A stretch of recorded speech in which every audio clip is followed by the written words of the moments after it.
Hello friends, welcome to easy notes for your online study channel. आप सबके अपने YouTube channel पे आप सभी का बहुत बहुत स्वागत है। फ्रेंड्स, जैसा कि आप लोग जान रहे हो कि अब जो एग्ज़ाम बाकी रह गया है वो आपका दिसंबर का एग्ज़ाम है, दिसंबर 2022 का। ठीक है, क्योंकि साल में दो बार एग्ज़ाम होते हैं। साल में जून और दिसंबर में एग्ज़ाम कंडक्ट होता है आपके यूजीसी नेट का। बट क्या हो रहा है, कोविड की वजह से जो एग्ज़ाम है वो मर्ज हो रहे हैं। यानी अगर हम बात करें 2021 में भी मर्ज हुआ, 2022 में भी मर्ज हुआ, और अगर हम बात करें 2020 में भी मर्ज हुआ। ठीक है, 3 साल का देख चुके हैं। अभी क्या है कि दिसंबर 2022 का एग्जाम फिर से अभी पेंडिंग है। तो एनटीए है, कुछ कह नहीं सकते हैं। हो सकता है कि application they they, but possibility बहुत ही कम है, क्योंकि चांसेस फिर बन रही हैं कि इसको जून 2023 के साथ मिलाया जाए, क्योंकि उनके लिए भी इजी होता है 6% कैंडिडेट को जो है क्वालिफाई करना, जेआरएफ स्लॉट को देना। जबकि पहले क्या होता था, 12% होता था, 6% पर साइकिल का होता था। ठीक है, तो अब उसी कंपटीशन को फॉलो करने के लिए, उस कंपटीशन को क्वालिफाई करने के लिए हमें भी अपनी उसी तरीके से तैयारी करनी है। अभी यहाँ पर एक क्वेश्चन पेपर आप जो देख रहे हो, ये 10 अक्टूबर का क्वेश्चन पेपर है, शिफ्ट 1 का। हिस्ट्री सब्जेक्ट में आया था पेपर 1 के लिए। हम यहाँ पर कौन सा पेपर सॉल्व कर रहे हैं? जनरल पेपर को सॉल्व कर रहे हैं। ठीक है, अभी यहाँ पर एक डीआई का क्वेश्चन मैं दिखा रही हूँ। देखिए, पीवाईक्यू बहुत जरूरी होते हैं आपके। किसके लिए जरूरी होते हैं? आपके क्वेश्चन की प्रैक्टिस के लिए। कैसे क्वेश्चंस आ रहे हैं, किस तरीके से तैयारी करनी है, सब चीजें आपको पता लगती हैं पीवाईक्यू से। तो चलिए जल्दी से देखते हैं कि किस तरीके का क्वेश्चन पेपर में डीआई आपका पूछा गया। यहाँ पर university wise distribution of employ, यानी यूनिवर्सिटी है, मान लीजिए कानपुर यूनिवर्सिटी है, उसमें यूनिवर्सिटी अलग अलग दी गई है। चलो, अलग अलग है यहाँ पे, और टोटल ABCDEF, यानी एक पर्टिकुलर यूनिवर्सिटी नहीं दी गई है। 5-6 यूनिवर्सिटीज यहाँ पर दी गई हैं। उसमें कितने यूनिवर्सिटी, मान लीजिए ए फॉर इलाहाबाद में 2400 एम्प्लॉयज हैं, जिसमें से मेल और फीमेल और ट्रांसजेंडर, ठीक है, इन तीन का डेटा दिया है। किसमें? परसेंटेज में। इस बार इसी परसेंटेज वाले क्वेश्चन देखने को मिले हैं। कैसे सॉल्व करना है क्वेश्चन? सिंपल सा है, आपको टोटल में से परसेंटेज निकाल के ही जो भी क्वेश्चन होगा उसी से ही निकलेगा। अब यहाँ पर हम बात करते हैं इसको निकालना कैसे है। क्वेश्चन देखिए, पहला क्वेश्चन, क्वेश्चन नंबर 1, ध्यान से देखिए। The total number of transgender working in all the 6 university, जितने भी ट्रांसजेंडर हैं 6 यूनिवर्सिटी में, is approximately what percentage of the total number of females working in all the 6 university? आ रही है बात समझ में? करना क्या है यहाँ पे? यहाँ पर सबसे पहले 6 विश्वविद्यालय यहाँ पर भी इन्होंने कहा, यहाँ पर भी ट्रांसजेंडर के लिए भी 6 कहा, और महिलाओं के लिए भी 6 कहा। इन्होंने कहा कि 6 विश्वविद्यालयों में कार्यरत ट्रांसजेंडरों की कुल संख्या, तो ट्रांसजेंडर की कुल संख्या, सभी 6 विद्यालयों में कार्यरत महिलाओं की संख्या का, यानी जितनी भी फीमेल है उनका कितना प्रतिशत है। अब आपको टोटल ट्रांसजेंडर, टोटल फीमेल का डेटा निकालना है, इनटू करना है 100। अब महिला ये है, ट्रांसजेंडर ये है। अब यहीं पर कैलकुलेशन है बेटा, यहीं पर कैलकुलेशन है। जैसे कि आपको 2400 का 37.5 निकालेंगे, 4375 का 36%, 2625 का 56%, अगर आपको महिलाओं का निकालना है। ट्रांसजेंडर के लिए 2400 का 12.5%, 4375 का 24%। इस तरीके से पूरा डेटा, चलिए जल्दी से निकालना शुरू करिए। अगर हम फीमेल की बात करते हैं और ट्रांसजेंडर की बात करते हैं, 2400 का 12.5% कितना होता है? 300। 4375 का 24%, ट्रांसजेंडर पे भी हम काम करें, 1050। 2625 का 20%, 525। 6000 का 40, 6 चौको 24, डायरेक्टली आप निकाल लो, 2400, हाँ। 4250 का 32%, 1360। मेन अभी देखिए, अभी हो सकता है आपको कैलकुलेशन में टाइम लग रहा हो, मैं समझ सकती हूँ उस चीज को, बट जब प्रैक्टिस करोगे ना तो चीजें समझ में आएंगी।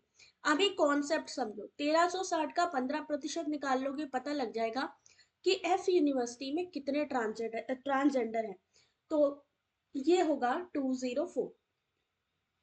ठीक है, दिख रहा है सबको? कितना निकला?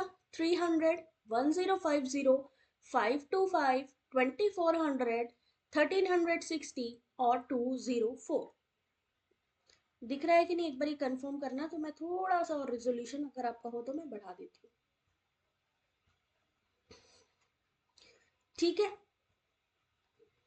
आई होप अब थोड़ा सा बेटर होगा। ठीक है, अब क्या करना है? अब हमने ट्रांसजेंडर निकाल लिया, अब हमने निकालना है फीमेल को। अब ये सोचिए, जब एग्जाम में आता है तो कितनी मेहनत लगती है एक कैंडिडेट को इसको सॉल्व करने में। पहला ही क्वेश्चन है ये। अब 2400 का 37.5 निकालिए। अब किसका निकालना है? महिलाओं का निकालना है। तो महिलाओं में निकालेंगे, पहला कितना आएगा? 900। दूसरा निकालिए 4375 का 40%। 4375 का कितना निकलेगा? जल्दी बताइए। 36%, सॉरी, क्योंकि महिलाओं की बात हो रही है तो ये 15.1575 और 2625 का 56, क्योंकि महिलाओं का कैलकुलेट करना है 1470। 6000 का 25% निकाल लीजिए, कितना होगा? 1500। अब 4250 का 30 निकालना है। महिलाओं का देखिए यहाँ पे, क्योंकि हम महिलाओं यानी फीमेल को चेक करे हैं। 1360 का 40% यानी 544। ठीक है, किसके लिए? A B C D E F, पांचों यूनिवर्सिटी के लिए यहाँ पे हमने दोनों का परसेंटेज निकाल लिया। ट्रांसजेंडर को हमने कैलकुलेट किया, ट्रांसजेंडर का था 5839 टोटल। अब महिलाओं का आप काउंट करिए, महिलाओं का काउंट करेंगे तो निकलेगा आपका 7264। अभी सिर्फ आप ये समझिए कि अभी करना क्या है। हमने सिर्फ परसेंटेज निकाला है। कितने, अब मान लीजिए विश्वविद्यालय ए में कितने ट्रांसजेंडर हैं। अगर ए की बात करें तो 300 हो गए, बी की बात करें तो परसेंटेज निकाला 1050 हो गए। सेम ऐसे ही करके हमने टोटल कर लेना है। अब इन्होंने कहा कि the total number of transgender, जो कि हमने यहाँ पे आपको बताया था, टोटल नंबर ऑफ ट्रांसजेंडर को लिख दीजिए ऊपर। कितना था? 5000, 5839। किससे निकालना है? महिलाओं की संख्या से, यानी 7264 इंटू 100।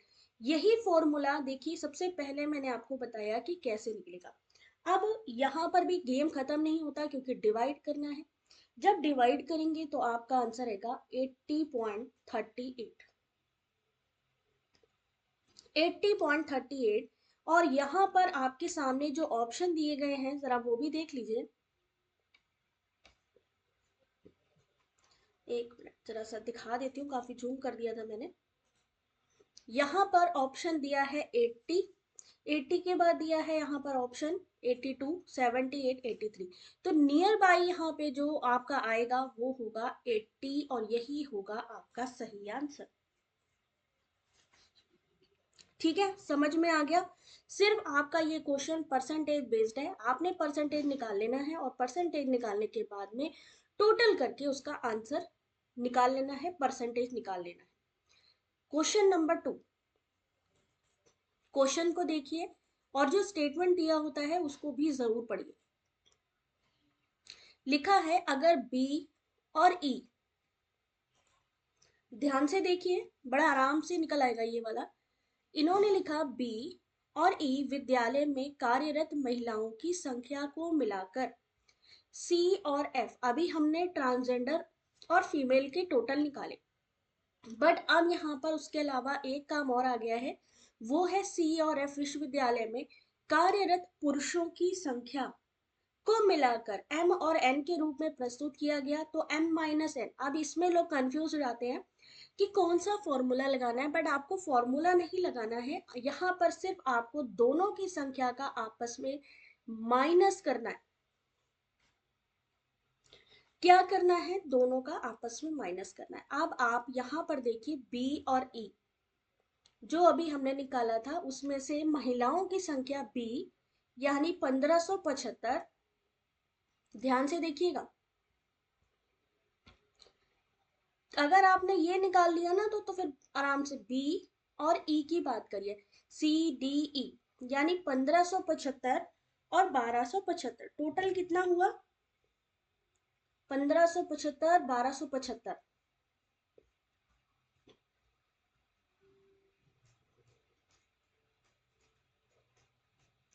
टोटल करेंगे तो हो जाएगा ये टोटल 2850। देखिए कई बार होता है कि कैलकुलेशन में कहीं हो सकता है मैथमेटिकल में गलती हो जाए, ठीक है? तो उसको आप लोग बताइए कि कहाँ पे क्या गलती है। आप लोग स्क्रीनशॉट लेके उस क्वेश्चन का टेलीग्राम पे उस चीज का आंसर बताइए। मैं कोई भगवान नहीं हूं कि जो क्वेश्चन बताऊंगी या जो मैं आंसर बताऊंगी उसमें गलती नहीं हो सकती। डेफिनेटली भगवान से गलती हो जाती है तो हम लोगों से क्यों नहीं हो सकती? ठीक है? तो कहीं पर भी, क्योंकि अभी देखिए इस चीज का अभी हम लोग अपने तरफ से सॉल्व करके देख रहे हैं। हम लोग अपने तरफ से जो फॉर्मूला मुझे पता है मैं उस तरीके से सॉल्व करके देख रही हूँ, बट हो सकता है आपका आंसर, आपके तरीके से निकला हुआ आंसर अलग हो, या हो सकता है वो सही हो। तो जो भी चीजें हैं उसको एकदम हेल्दी रूप में आप उसको लीजिए और उसको शेयर करिए टेलीग्राम पे और क्लियर करिए कि कहाँ पे क्या गलती हो रही है, ठीक है? सही है तो भी ठीक है, अगर गलत होता है तो भी आपने उसको एक बार एनालाइज करना है। अब यहाँ पे सी और एफ विश्वविद्यालय महिलाओं का निकल गया। सी और एफ में पुरुषों की संख्या, सी सॉरी ये तो ई है। सी और एफ में पुरुषों की संख्या यानी 2625 का 24%, 1360 का 45%। अगर हम बात करें सी की, 2625 का 24% हुआ आपका 630। अगर हम एफ की बात करें तो 1360 का 45%, क्योंकि हमें पुरुषों की संख्या चाहिए। 630, 612 थोड़ा सर्दी जुकाम भी हो रखा है तो चलो कोई बात नहीं। 1242, टोटल कितना निकला बेटा? 1242। अब 1242 जो पुरुषों की संख्या है उसको माइनस कर देना है। अब यहां पर बताइए 2850 में अगर 1242 को माइनस करेंगे तो कितना आंसर आएगा?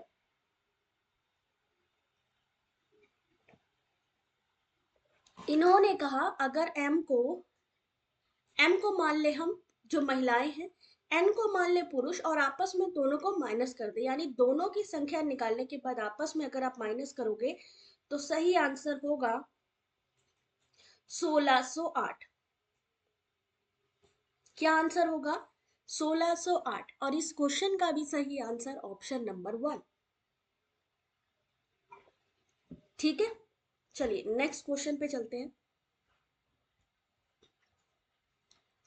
अब देखिए एक क्वेश्चन और आया, लिखा है विश्वविद्यालय एफ में कार्यरत महिलाओं की संख्या विश्वविद्यालय ए में कार्यरत ट्रांसजेंडरों की संख्या से। आपने टोटल ऑलरेडी निकाल रखा है। विश्वविद्यालय एफ में कार्यरत महिलाओं की संख्या कितनी है पहले ऊपर से ले लो, जो टोटल हम लोगों ने ऑलरेडी किया हुआ है। ठीक है, एफ संख्या कहाँ है? 544, और ट्रांसजेंडर की ए में कितनी है? 300। 300 और ये महिलाओं की है 544, नीचे ले आओ इसको।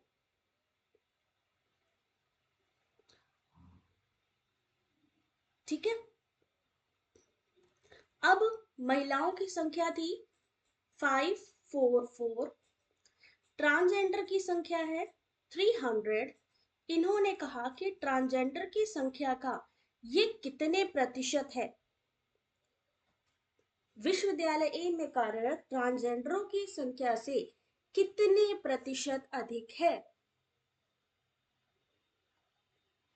जल्दी से बताइए इस क्वेश्चन का सही आंसर।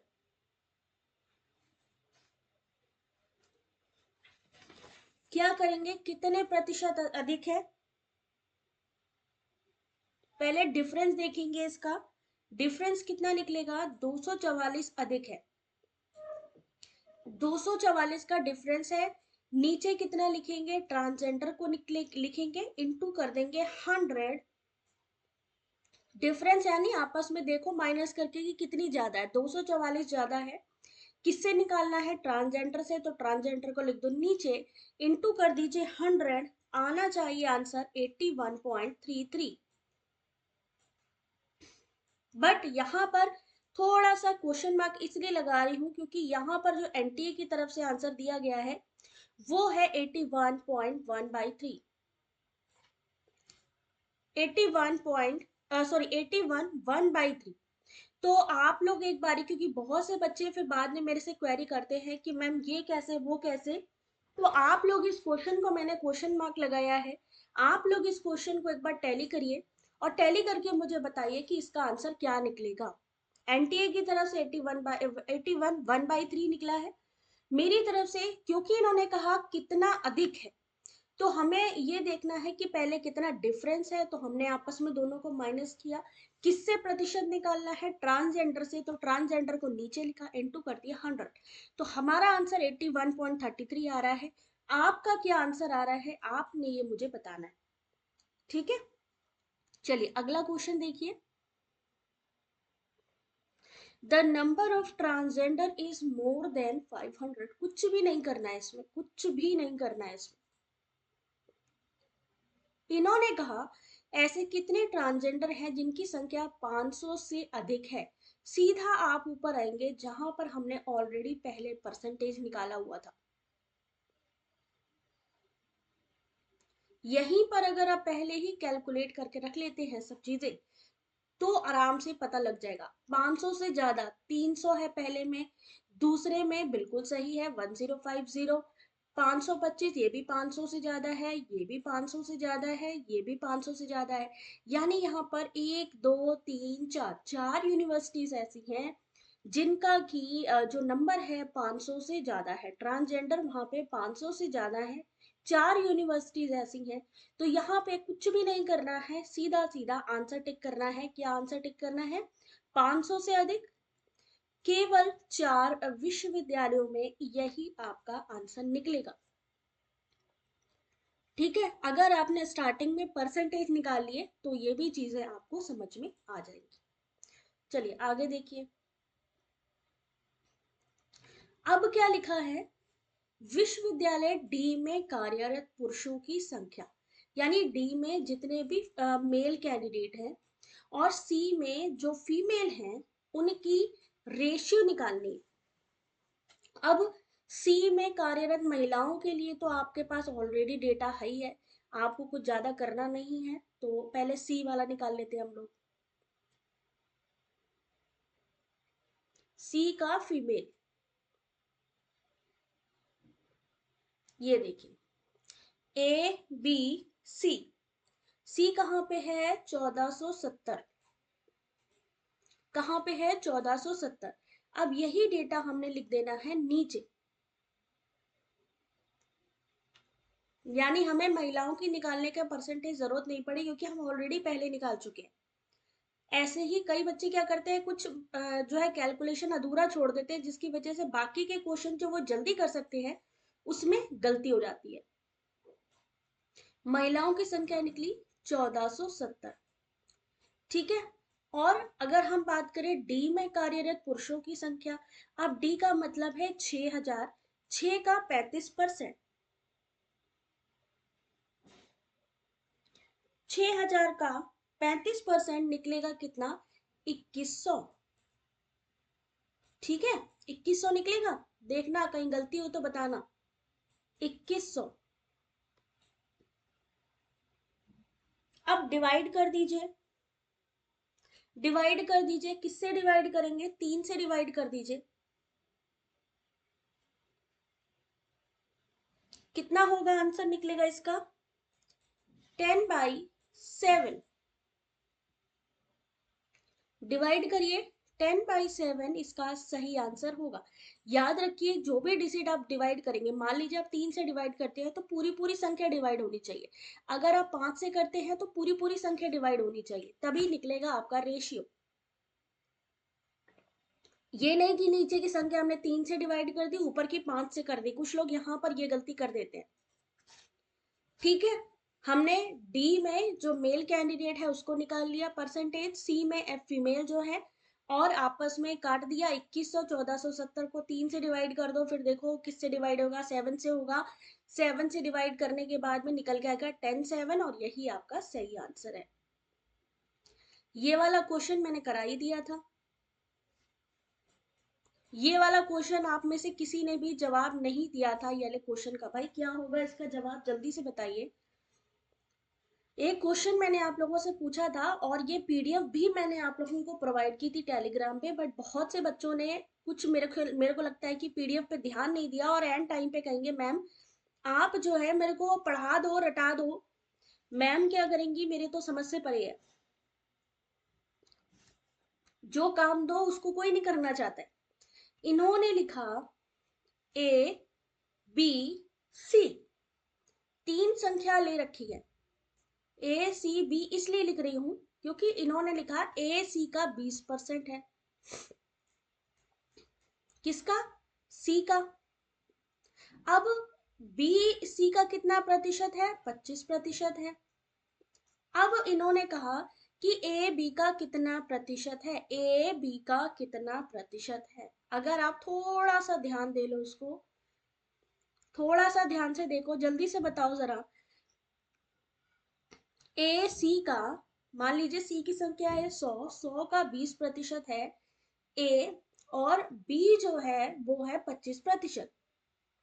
कुछ नहीं करना था भाई, यहाँ पे 20 इंटू 100/25 डिवाइड कर लो भाई, आंसर आएगा आपका 80%। बस यही है आपका इसका सही आंसर। Option number B 80%। आ गया समझ में। ए निकाला 20%, बी निकला 25%। अब करना क्या था, इन्होंने कहा जो ए है, ए बी का कितना प्रतिशत है। ए को लिखेंगे ऊपर, बी को लिखेंगे नीचे। प्रतिशत निकालने के लिए करते हैं इनटू 100, निकल आएगा। आई होप ये चीज समझ में आई होगी, कुछ ज्यादा नहीं करना इसमें। इस वाले क्वेश्चन का आप लोग आंसर करके दो भाई, हर क्वेश्चन बस यही हो गया। ठीक है, जो होंगे जल्दी जल्दी करवा दूंगी। बाकी ये वाला क्वेश्चन भी करवा दिया था मैंने, ये वाला भी करवा दिया था कल। थोड़ा सा इस समय सर्दी के मौसम होने की वजह से ना थोड़ी ठंड सी वो हो गई है, जिसकी वजह से मेरे को थोड़ा सा क्लास लेने में, लाइव आने में थोड़ा सा इशू हो रहा है, जिसकी वजह से मैं रिकॉर्डेड डाल रही हूँ। ठीक है, बट यस, इसको भी आप देखोगे तो उतना ही बेनिफिट मिलेगा जितना आपको जो है लाइव क्लास में मिलता है। जो ना समझ में आए उसको डायरेक्टली पूछिए। अब क्वेश्चन नंबर 10289। क्वेश्चन क्या है, classroom communication is often refer to as. कक्षागत संप्रेषण को अक्सर कैसा संप्रेषण कहा जाता है। Indirect, non contagious, contagious, amorphous, या यहाँ पर तो अच्छा उसका वो दिया इनडायरेक्ट। क्या होगा इसका सही आंसर,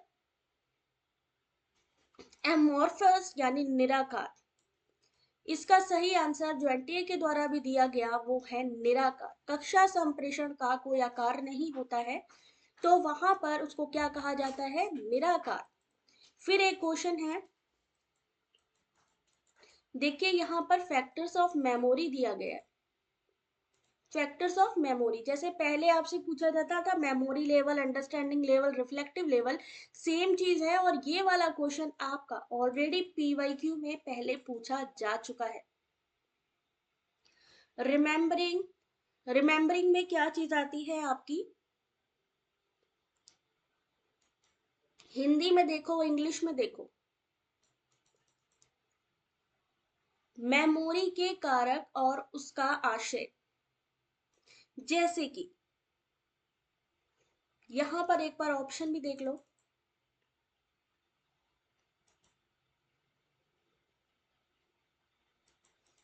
क्या आंसर होगा? जल्दी बताओ भाई। ऑप्शन को देख लो। अब बताओ इसका आंसर।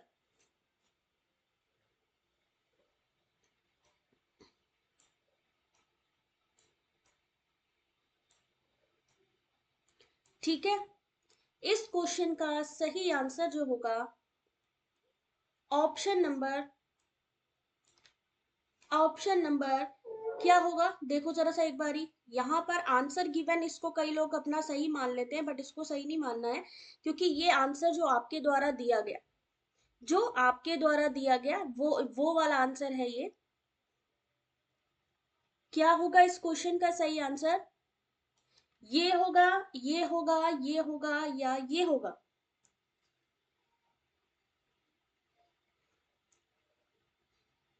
जल्दी बताइए। इस क्वेश्चन का सही आंसर फिर से देखिए, स्मरण करना, सीखे गए अनुभवों की मानसिक पुनर्प्राप्ति, प्रतिधारण करना यानी प्रशिक्षण एवं अधिगम के माध्यम से व्यवहार परिवर्तन हेतु उत्तरदायी कारक, पुनः स्मरण करना, अपने सामान्य प्रतिधारण करने की शक्ति का प्रकटीकरण, और अभिज्ञान यानी ऑप्शन नंबर 3 सीखी गई पाठ्य सामग्रियों के संरक्षण हेतु उत्तरदायी कारक, यानी इसका जो सही आंसर होगा ऑप्शन नंबर 4 होगा, जो कि है 1423। ठीक है, क्या होगा? 1 4 2 और 3। ये पीडीएफ मैंने डाली भी थी कल आपके सामने टेलीग्राम पे। बाकी ये अपडेटेड जिसमें आपको आंसर मिलेगा जो अभी आपके सामने है, ये चाहिए हो तो वेबसाइट पर आप चेक कर सकते हो। HDMI का फुल फॉर्म पूछा गया है, एक किस तरीके से पूछा गया ये भी देख लीजिए। HDMI रिपोर्ट किसी कंप्यूटर से एक HDMI परिचालन योग्य युक्ति को निर्गम की अनुमति प्रदान करता है। HDMI ports allow output from a computer to an HDMI enabled device. HDMI is an acronym for,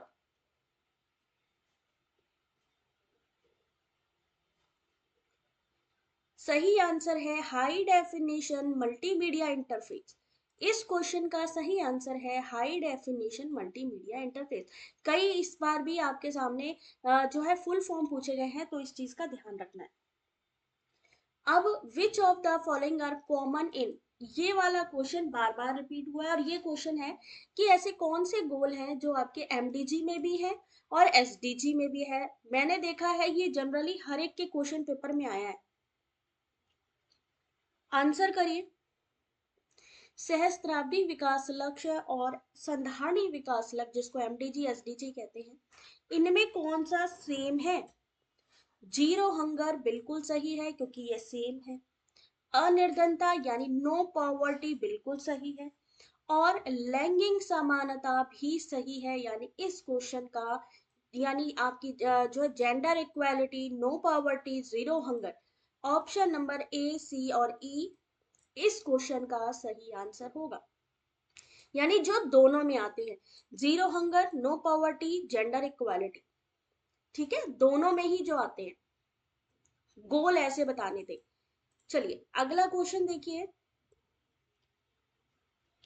अगला क्वेश्चन है आपका, यदि कोई बच्चा अन्य बच्चों के साथ अपने शर्मीले स्वभाव के कारण नहीं खेलता है, तो व्यक्तिक विभिन्नताओं का निम्नलिखित में से कौन सा एक विकासात्मक क्षेत्र प्रभावित होगा? भाई अगर वो दूसरे बच्चों के साथ खेल रहा है, यानी एक वो सोसाइटी में एक सोशल प्लेटफॉर्म पे है वो, ठीक है, सामाजिक रूप में अगर हम बात करें, तो उसकी अगर हम व्यक्तिगत विभिन्नताओं की बात करें, इंडिविजुअल डिफरेंसेस की बात करें, तो वहां पे उसका क्या प्रभावित होगा? सामाजिक विकास। शर्मीले स्वभाव की वजह से वो सबसे घुल मिल नहीं पाएगा। और कौन सा उसका जो है क्षेत्र प्रभावित होगा? अगर हम बात करें डेवलपमेंट एरियाज में, सोशल डेवलपमेंट उसका प्रभावित होगा। Which of the following are excluded in scientific research?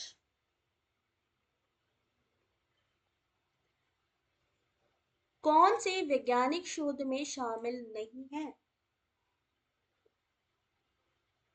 Impressionism, removal of errors, subjectivity, unethical practices और नॉन प्रेडिक्टिव इन्फ्लुएंसेस। वैज्ञानिक शोध में क्या चीजें शामिल नहीं है? वैज्ञानिक शोध में आपके एक्सपीरियंस से काम नहीं लिया जाता, बल्कि डेटा पे काम किया जाता है, प्रैक्टिकल किया जाता है, ठीक है। उसके अलावा त्रुटियों को दूर करना बिल्कुल सही है, ये तो शामिल होगा ही होगा। उसके अलावा व्यक्तिनिष्ठता की कोई जरूरत नहीं है। यहाँ पूछा है क्या चीजें शामिल नहीं है। उसके अलावा यहाँ अगर हम बात करें अनैतिक व्यवहार, अनैतिक व्यवहार भी शामिल नहीं होना चाहिए, और गैर भविष्य सूचक अनुमतियां, हालांकि नैतिक व्यवहार उसमें शामिल होना चाहिए, बट यहाँ अनैतिक लिखा है, मेरे ख्याल से इस ऑप्शन को भी देखना चाहिए था इनको, कि अनैतिक व्यवहार, अनएथिकल अगर हम बात करें क्या शामिल नहीं है, तो अनैतिक व्यवहार भी शामिल नहीं होना चाहिए, अनएथिकल प्रैक्टिसेस भी साइंटिफिक रिसर्च में नहीं आनी चाहिए, अनैतिक व्यवहार। बट यहाँ पर जो एनटीए ने इस क्वेश्चन का सही आंसर किया है वो है ऑप्शन नंबर ए, सी, ई, ठीक है। बट मेरे हिसाब से अनएथिकल एक्टिविटी भी वैज्ञानिक शोध में नहीं होनी चाहिए। चलिए नेक्स्ट क्वेश्चन देखिए। इस तरीके के एंशियंट यूनिवर्सिटी से आपके क्वेश्चन आ रहे हैं। Which of the following is an ancient treatise on mathematics. एक ऑलरेडी ऊपर उन्होंने पूछा था कि जो मेडिसिन से रिलेटेड, मेडिकल साइंस से रिलेटेड जो ग्रंथ थे अपने प्राचीन, उनके बारे में। अब यहाँ पर इन्होंने बोला कि अगर हम गणित की बात करें तो गणित से सबसे प्राचीन ग्रंथ कौन सा है, तो वो है आपका शल्व सूत्र। यानी अब आपको अपनी एंशियंट यूनिवर्सिटी में जो प्राचीन ग्रंथ हैं, जो फिलोसोफर हैं, जो स्कॉलर्स हैं, इनको भी पढ़ना होगा। Next question, next question, the domain of application in thematical analysis is. कौन सा विषयात्मक विश्लेषण में अनुप्रयोग का क्षेत्र है? जहां पर हम विश्लेषण करते हैं, विश्लेषण एनालिसिस करते हैं, तो क्या करते हैं हम? तुलना करते हैं, कंपैरिजन करते हैं कि वो दूसरे से क्यों डिफर है। तो यहां पर सही आंसर ग्रुप कंपैरिजन होगा। नेक्स्ट एक क्वेश्चन है स्टेटमेंट वाला। नृजातीय शोध में नैतिक सिद्धांतों का हठधर्मी अनुप्रयोग संभव नहीं है। जानकारी सहित सहमति का सिद्धांत सैद्धांतिक है, क्योंकि पूर्व जानकारी से शोध के निष्कर्ष के प्रभावित होने की संभावना होती है। नृजातीय शोध, रिसर्च, इससे रिलेटेड यहाँ पर ये क्वेश्चन है। A rigid application of ethical principle is not possible in ethnographic research. That is wrong. The principle of informed consent in theoretical as pre-information is likely to affect the research finding is correct. So यहाँ पर इसका correct answer क्या होगा कि option number B जो है वो सही है। क्या होगा, जल्दी बोलो भाई।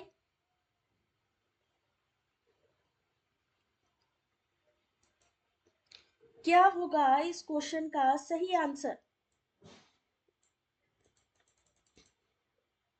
अगर हम बात करें तो ये आंसर गलत नहीं है, ये भी सही है और ये भी सही है, दोनों ही सही है। नृजातीय शोध में नैतिक सिद्धांतों का हठधर्मी अनुप्रयोग संभव नहीं है। नैतिक सिद्धांत यानी एथिकल प्रिंसिपल को आप जबरदस्ती नहीं कर सकते हो, ला नहीं सकते हो। तो यहाँ पर दोनों ही ऑप्शन सही है, यानी ऑप्शन नंबर 1 होगा, ठीक है। नेक्स्ट क्वेश्चन देखिए। Which of the following step of inference as per classical Indian school of logic involve application of the universal competence to the particular present case? अब जो बच्चे नए हैं, जिन्होंने पहले नहीं देखा हुआ है पेपर में क्या क्या आता है, उनके लिए यहाँ डिफिकल्टी है, ठीक है। उनके लिए यहाँ डिफिकल्टी है। तर्क के शास्त्रीय भारतीय मत के अनुसार किस चरण या चरणों में विशेष वर्तमान प्रकरण में सार्वभौम सहवर्तन का अनुप्रयोग सन्निहित होता है? क्या आंसर होगा इसका?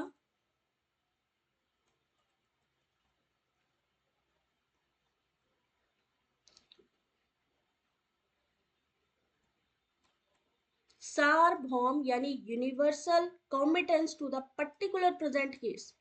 सुकरात is a man who is invariable a mortal इस क्वेश्चन का सही आंसर होगा। जहां पे विशेष वर्तमान प्रकरण में सार्वभौम सहवर्तन का अनुप्रयोग सन्निहित होता है। सुकरात मनुष्य है जो कि अनिवार्यता मरते हैं, ये सही है। Universal with particular. अब देखो एक ये रीजनिंग वाला क्वेश्चन, जल्दी से इसको सॉल्व करके दिखाएंगे आप लोग, साथ साथ सॉल्व करोगे सब समझ में आएगा।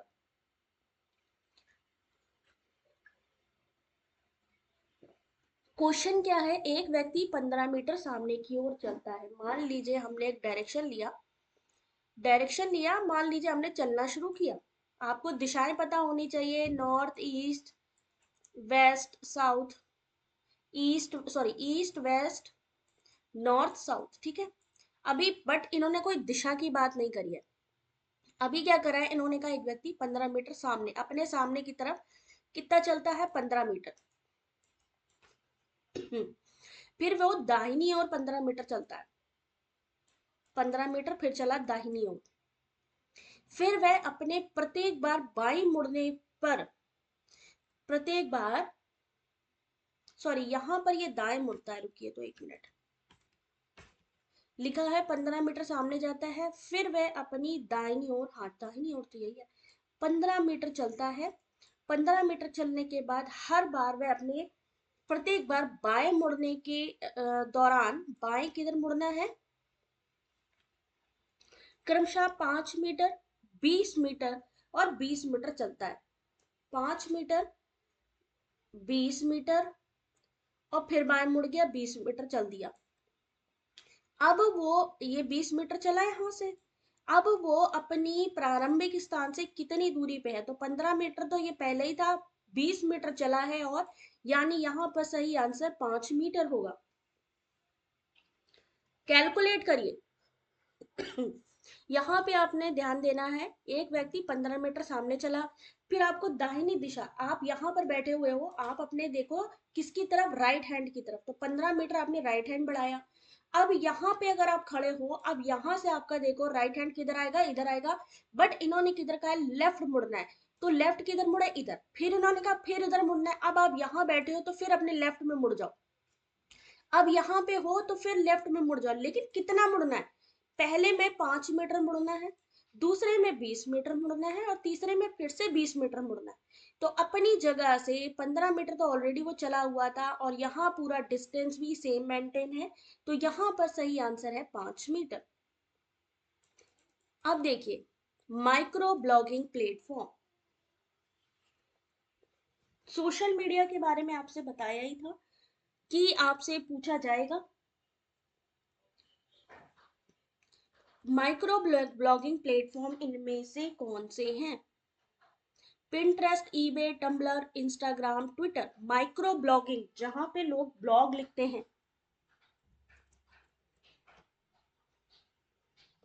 जल्दी बताइए, जहां पे लोग ब्लॉग लिखते हैं वो बताना है। यहां पर इस ऑप्शन को आप मत देखिएगा, क्योंकि ये ऑप्शन आपने दिया हुआ है, यानी आपका पहला ऑप्शन ये है, ठीक है, दूसरा ऑप्शन ये है, तीसरा ऑप्शन ये है, और चौथा ऑप्शन ये है।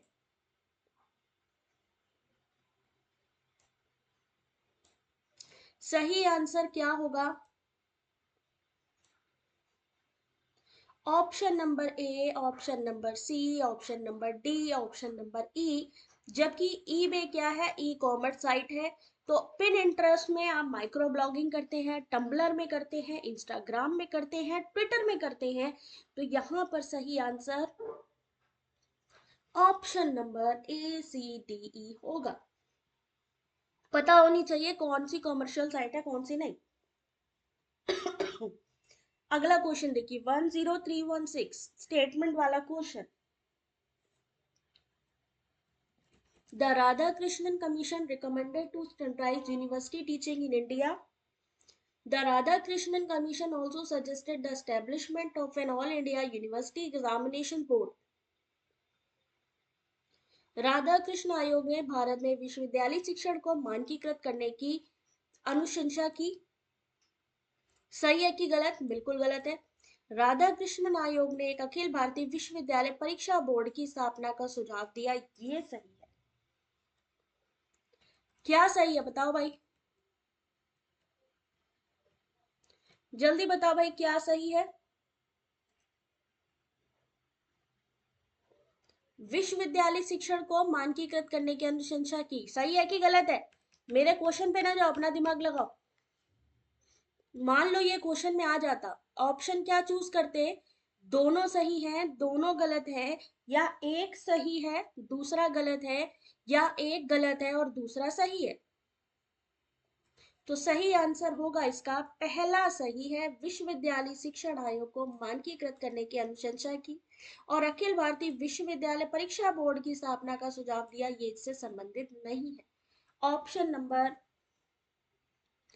ऑप्शन नंबर 3 इसका सही आंसर होगा। ठीक है, चलो अगला क्वेश्चन देखो। Which of the following are example of secondary air pollutants? निम्नलिखित में से द्वितीयक वायु प्रदूषकों के उदाहरण कौन से हैं? प्राइमरी और सेकेंडरी एयर पोल्यूटेंट आपको दोनों पता होने चाहिए,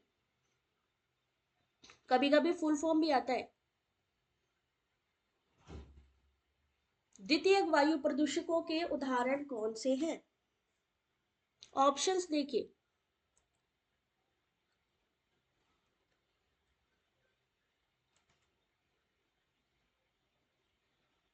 सही आंसर क्या होगा इसका? Option number A, option number C, option number D, यानी सल्फेट, फोटोकेमिकल स्मोक और पेन इसका सही आंसर है, सेकेंडरी एयर पोल्यूटेंट। अब आप इसको सिर्फ यही नहीं करोगे, आप क्या करोगे, सेकेंडरी और प्राइमरी दोनों को सर्च मारोगे गूगल पे कि कौन कौन से होते हैं और क्या क्या इफेक्ट होता है उनका। ठीक है, इस क्वेश्चन का क्या आंसर बताया मैंने? सल्फेट, फोटोकेमिकल और पेन, ए सी और डी। ठीक है, अब थोड़ा सा मेरा, क्योंकि मेरे को लगता है कि अब जुकाम की वजह से नहीं बोला जाएगा अब ज्यादा, तो आगे के क्वेश्चन हम लोग कल कंटिन्यू करेंगे। तब तक के लिए आपने क्या करना है, ये वाली पीडीएफ ऑलरेडी आपके पास अवेलेबल है, तो आपने इसको चेक करना है, जो चीज ना समझ में आए कल की क्लास में पूछना है, चीजों को समझते हुए चलना है। इस वजह से आप लोग थोड़ा सा इस चीज को पढ़ भी लिया करो, देख भी लिया करो कि मैम कहाँ पे पढ़ा रही हैं, क्या पढ़ा रही हैं, उसको क्रॉस चेक भी किया करो। ये नहीं कि सिर्फ पढ़ रहे हैं, बाद में फिर बाद में कहेंगे अरे नहीं ऐसे नहीं वैसे नहीं। ठीक है, तो अब मिलेंगे आपसे कल, तब तक के लिए अपना ध्यान रखिए और जो चीज समझ में ना आए टेलीग्राम पे पूछिए। वीडियो अच्छा लगा हो तो प्लीज लाइक करिएगा, अगर सब्सक्राइब नहीं किया है तो सब्सक्राइब कर लीजिए और वीडियो को अपने ग्रुप में, अपने फेसबुक ग्रुप में, अपने टेलीग्राम ग्रुप में शेयर करना बिल्कुल भी ना भूलें। Thank you, thanks for watching.